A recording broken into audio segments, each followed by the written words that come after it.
네, 6월 13일 월요일 김영미 매니저님과 함께하는 영민한 투자 시작해보겠습니다. 매니저님 안녕하세요. 네, 반갑습니다. 네, 오늘 증시 그야말로 블랙 먼데이라고 불러도 될 정도로 양대 지수 지금 큰 폭으로 하락하고 있는데요. 우리 개인 투자자분들, 우리 시청자분들이 지금 세 가지 갈림길에 서 있으실 것 같아요. 일단 투매를 해야 되나, 아니면 좀 당분간의 계좌를 열어보지 않고 좀 기다려볼까, 아니면 좀 물을 타야 될까. 저도 좀 고민이 되는데 어떻게 해야 될까요? 사실 경우의 수를 따지려면은 한 명 한 명 이제 상황에 따라서 이제 대처를 할 수밖에 없는 상황인데 오늘 방금 이제 블랙 먼데이라고 말씀해 주셨지만 사실은 이제 주말 내내 주식 투자하시는 분들은 마음이 대단히 좀 불편하신 상태로 주말을 보내실 수밖에 없으셨을 것 같아요.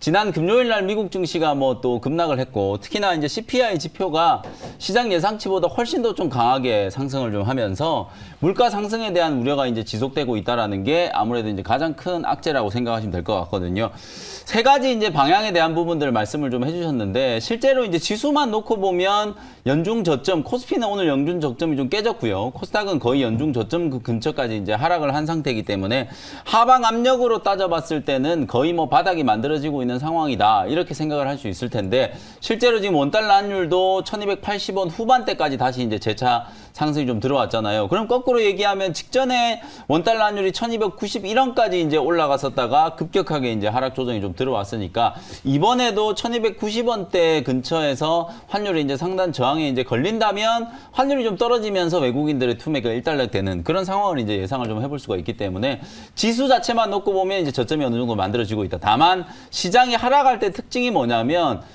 시장이 빠지는 것보다 좀 덜 빠지는 좀 방어적인 역할을 해주는 종목들이 있는 반면에 지수가 빠지는 것보다 훨씬 더 많이 빠지는 이제 베타 지수가 높은 그런 종목들이 분명히 있기 때문에 내 포트에 오늘 갖고 있는 종목들 중에서 한 4%, 5% 정도 빠진다 그러면 평균적인 수준이에요. 근데 7%, 8% 이렇게 빠진다 그러면 시장보다 조금 더 많이 빠지는 거거든요. 더 많이 빠지는 종목들의 특징은 조정의 강도가 그동안에 그렇게 크지 않았다거나 혹은 추세가 완전히 무너져가지고 그냥 내리막길을 이제 걷고 있는 그런 종목들일 경우가 좀 높기 때문에 오늘 시장보다 조금 강하게 빠지는 종목들 같은 경우에는 리스크 관리 차원에서 비중을 좀 축소하는 전략이 저는 유효하다고 보고요. 다만 시장 전체적으로 봤을 때는 앞서 말씀드렸던 것처럼 연중 저점이 어느 정도 좀 만들어지고 있기 때문에 현금 여력이 있다면 분할해가지고 내가 들고 있는 종목들 중에 2분기 실적 모멘텀이 부각될 수 있는 종목들 그런 종목들은 조금 추가 매수 대응하는 것도 저는 나쁘지 않은 전략이 될 수 있다고 보거든요. 다만 이제 개인 투자자분들이 아무래도 지금 시장 전망 자체가 워낙 비관적이잖아요. 맞아요. 지금 모든 전문가들도 TV만 틀면 더 빠진다 그런 얘기만 하니까 진짜 시장이 아주 안 좋아질 거다라는 그런 비관적인 생각들을 많이 하고 계실 거거든요. 근데 주식시장이란 건 항상 그런 것 같아요. 온통 이렇게 악재가 이제 지금 뒤덮여 있는 이런 시장일 때 또 올라갈 수 있을 만한 상승 논리를 분명히 만들게 되거든요. 그게 이제 어느 정도 시점이냐면 FMC 회의 때 지금 일각에서는 6월 달에 무슨 0.75%포인트 금리를 올릴 수도 있다 이런 얘기들이 나오는데 저는 그럴 가능성은 거의 제로에 가깝다라고 보거든요. 이미 지난달 이제 FMC 의사록에서도 물가와 관련된 이제 인식이 상당히 좀 우려가 높다라는 걸 이제 컨센서스가 만들어져 있는 상황에서 6월, 7월 두 달 동안에 0.5%포인트 금리를 올린다라는 걸 의사록에 확실하게 이제 명시를 좀 해놓은 상태이기 때문에 0.75% 자이언트 스텝으로 금리를 올릴 가능성은 저는 거의 없다라고 봅니다. 다만 9월 달에 이제 어떻게 할 거냐. 두 번 0.5 이렇게 또 지난달에도 0.5로 올렸으니까 세 번 연속으로 올리는 거죠. 5월, 6월, 7월 이렇게 세 번 연속으로 0.5%포인트 올리고 나서 이제 9월 달에 어떻게 할 거냐. 그게 이제 관건이기 때문에 사실상 이번 이제 FMC 회의가 또 끝나고 나면은 물가와 관련된 부분들 그리고 특히 이제 국제 유가와 관련된 부분들 미국 행정부에서 지금 미국이 사상 처음으로 지금 휘발유 가격이 갤런당 5달러를 넘어갔거든요. 이게 지금 미국 국민들의 불만도 완전 폭주를 하고 있는 상황이기 때문에 사실상 이 행정부 차원에서 특단의 조치가 나올 수밖에 없거든요. 그러니까 이제 베네수엘라라든지 이란 원유 금수 조치 해제해야 된다 이런 얘기도 나오고 중국 관세 철폐하는 거 계속 지금 얘기를 하고 있는 상태잖아요. 그래서 물가와 관련된 이제 특단의 조치들이 또 나올 수 있는 그런 이제 압박이 생겼기 때문에 그런 부분들이 이제 또 시장이 살아날 수 있는 또 단초가 될 수 있거든요. 그래서 지수는 지금 코스피를 기준으로 봤을 때는 2,500포인트 내외, 코스닥은 830에서 840포인트 내외 요 정도 자리에서 올해 연중 저점이 만들어지고 있는 상황이기 때문에 요 부분에서 이제 기술적인 반등, 다만 이제 시점은 FMC 회의가 이제 끝나고 난 이후 시점, 그때를 이제 기술적인 반등이 시작되는 시점으로 생각을 하고 대응 전략을 좀 세우시면 좋을 것 같습니다. 네, 6월 FOMC에서 연준이 어떤 카드를 좀 꺼내들지 좀 지켜보면서 당분간은 국제 유가 흐름을 좀 예의주시해 보시면 네. 좋을 것 같습니다. 그럼 지금부터는 영민 DJ가 편입했던 종목들 리뷰 한번 해보도록 할게요. 종목별로 리뷰 들어볼 텐데요. 네. 일단 먼저 5월 31일에 편입했던 쇼박스부터 한번 들어보겠습니다. 지난 주말에 범죄도시 2가 1000만 관객을 돌파했다는 소식 들려오면서 네. 오늘장에서 그래도 콘텐츠 관련주들이 맞아요. 건조해요. 이게 몇 가지 이슈가 있었어요. 1000만 관객 돌파한 것도 있고 윤석열 대통령 내외가 극장 구경을 또 다녀오셨다라는 보도가 나왔거든요. 그러면서 이제 철저하게 이제 지원은 해주되 간섭하진 않겠다 이러면서 이제 컨텐츠 진흥에 대한 부분들 또 얘기를 했고 오늘 아침에는 또 이제 오징어 게임의 황동혁 감독이 오징어 게임 2가 제작이 확정됐다라는 걸 이제 또 얘기를 하다 보니까 버킷 스튜디오가 지금 상한가까지 급등을 한 상태거든요. 그러다 보니까 지금 쇼박스가 최근에 이제 대단히 조금 무겁게 움직이다가 오늘 아래 위로 변동폭이 상당히 좀 심하거든요. 그럼에도 불구하고 어쨌든 컨텐츠 종목들에 대한 매수세가 조금 살아나고 있다라는 거. 역시 쇼박스 같은 경우에는 리오프닝 그리고 이제 2분기 실적에 대해서 여러분들께 좀 말씀을 좀 드렸었거든요. 7,000원 정도 자리까지는 뭐 추가적인 상승을 좀 기대를 하면서 계속해서 보유 의견 드리도록 하겠습니다. 네, 쇼박스 계속해서 보유하는 전략으로 리뷰 도와주셨고요.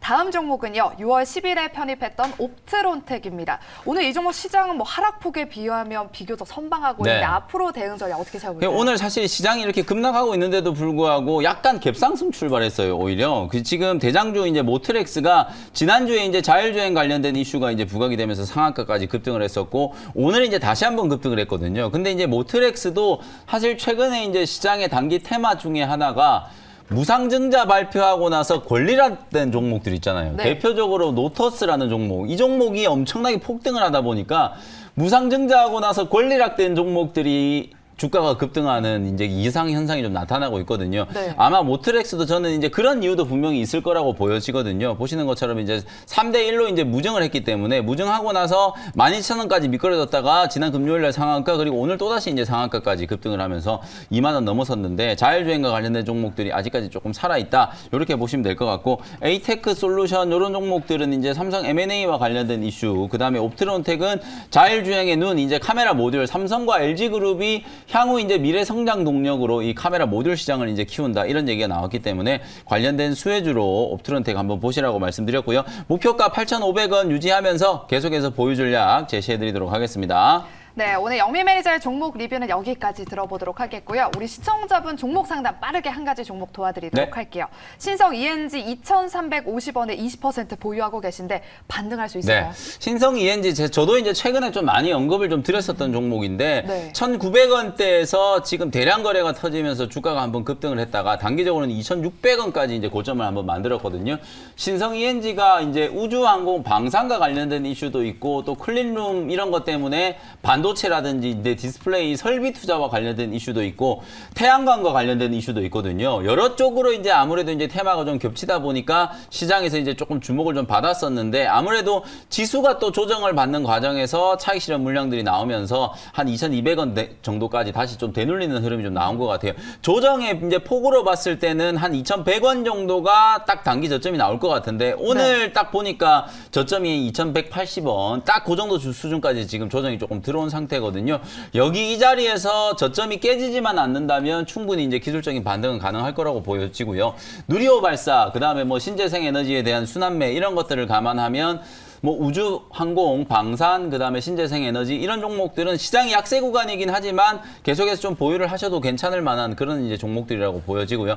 단기 목표 가격은 한 2,550원 요 정도 자리까지 반등 목표치를 설정을 한번 해드려 보도록 하겠습니다. 네, 신성 ENG는 반등 나올 때까지는 조금 더 보유해 보시는 게 좋겠다라고 상담 도와주셨습니다. 이렇게 우리 시청자분 상담 여기까지 들어보도록 하겠고요. 오늘 시장에서 어떤 네. 종목을 좀 공략해 봐야 될까 고민되실 것 같은데 오늘 네. 원샷 원킬 종목은 오늘 조금 쉽게 접근할 수 있는 섹터인데요. 컨텐츠 종목 하나를 좀 준비를 해왔거든요. 18,850원 현재가로 레몽레인이라는 종목을 편입을 한번 해보도록 하겠습니다.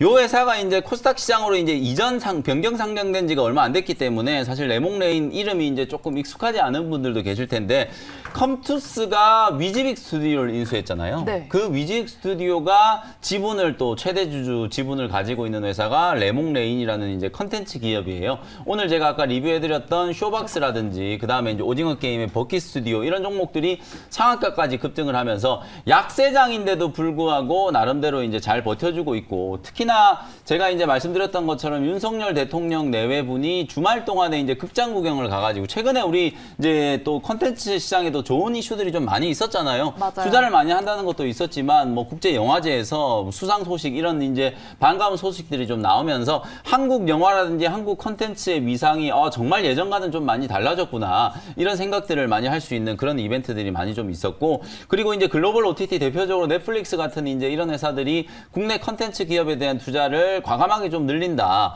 이 국내 기업들도 마찬가지로 컨텐츠 투자를 하는 게, 이 컨텐츠가 예전에는 단순히 그냥 드라마 하나 만들면 TV에서 한번 방영을 하고 그냥 끝나는 거였지만, 요즘에는 OTT라든지 뭐 게임으로도 제작되기도 하고 영화로 또 맞아요. 판권이 또 다시 바꿔가지고 제작을 하기도 하고, 이런 이제 상황들이 많이 생기기 때문에 하나 잘 만들어 놓으면 여기저기서 이제 대박이 터질 수 있는 그런 상황이라고 보시면 되거든요. 그래서 이제 컨텐츠 기업들의 가치가 더 높아지고 있는 거다라고 생각을 하시면 될 것 같고, 요 회사는 설립된 지 꽤 오래됐거든요. 2007년에 이제 설립을 해가지고 매년 최소 2편 이상의 드라마라든지 영화들을 이제 제작을 했거든요. 제가 이제 요 회사가 이제 제작한 컨텐츠들을 도표로 하나 이제 준비를 해온 게 있는데, 정말 많은 이제 드라마들을 이제 만들었지만 가장 좀 유명한 게, 좀 오래되긴 했지만 성균관 스캔들이라고 하는 게 바로 이제 요 회사의 가장 이제 히트작이라고 생각하시면 될 것 같고, 최근까지 지금 보시면 상당히 많은 이제 컨텐츠들을 만들고 있다라고 생각하시면 되거든요. 뭐 화면이 조금 작아가지고 잘 안 보이실 것 같은데, 근래 이제 2021년, 2022년 그리고 이제 내년까지 보면은 상당히 많은 이제 컨텐츠들을 이제 제작을 한다. 올해 하반기 때 이제 백설공주에게 죽음을, 드라마 제목이 상당히 조금 살벌한데요. 네. 백설공주에게 죽음을, 그 다음에 이제 재벌집 막내 아들, 특히 이 재벌집 막내 아들이 거의 300억에 가까운 이제 제작비가 투입된 이제 텐트럼 컨텐츠라고 생각하시면 되거든요. 그러다 보니까 이제 요 드라마, 영화에 대한 어떤 기대가 상당히 좀 높아지고 있는 상황이고, 앞서 제가 말씀드렸던 것처럼 이제 컨텐츠 기업들은 실제로 이제 뭐 글로벌 위상도 이제 높아진 것도 높아진 거지만, 우리나라도 이제 투자를 많이 받아가지고, 예전에는 영화 한 편 만들 때 100억 들어갔다 그러면 깜짝 놀랄 정도로 엄청나게 큰 금액이었는데, 요즘에는 막 200억, 300억씩 투자해가지고 드라마, 영화를 만드는 경우들이 많아요. 그만큼 이제 우리 컨텐츠에 대한 가치가 높아지고 있다라는 거고, 앞서 제가 말씀드렸던 것처럼 여러 가지 다양한 플랫폼으로 호환시킬 수 있는 장점을 갖고 있기 때문에, 특히 오늘 제가 소개해드리는 레몽레인도 마찬가지로 OTT 이제 판매를 공략을 하고 있는 상황이거든요. 하반기 때 이제 런칭하는 신작 컨텐츠들이 OTT 판매에 있어서도 좋은 이제 흥행 스코어를 좀 만들어낸다면, 실적 대비해서 상당히 지금 저평가되어 있는 구간이고, 주가가 지금 보시는 것처럼 고점에서 아주 많은 조정을 좀 받았거든요. 아주 고점 대비 이제 27,750원까지 이제 올랐었는데, 그 자리에서 한 30% 이상 조정을 받고 나서 오늘 또 반등이 조금 들어오는 거기 때문에, 역사적인 추세를 보더라도 거의 뭐 17,000원, 18,000원짜리가 완전히 이제 바닥 역할을 해주고 있는 그런 포인트거든요. 요 구간을 오늘 찍고 나서 다시 한번 이 기술적인 반등이 나오고 있기 때문에, 저점은 이미 만들어졌고 저평가 매력이 부각될 수 있는 자리다. 이렇게 이제 설명을 좀 드리고요.